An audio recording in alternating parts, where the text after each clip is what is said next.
balik sa original yung ano nyo, clearance niya, allowance niya.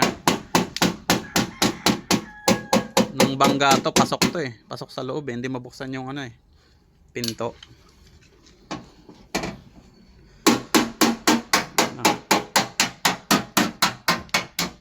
Plat na plat.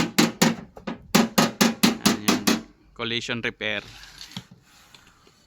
sa mga gusto magpa latero, PM nyo lang ako.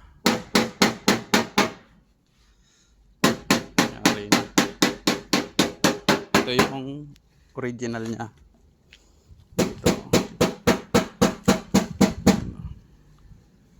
doon sa baba. So yun lang, final. Tas bukas pwede ko na masilyahan.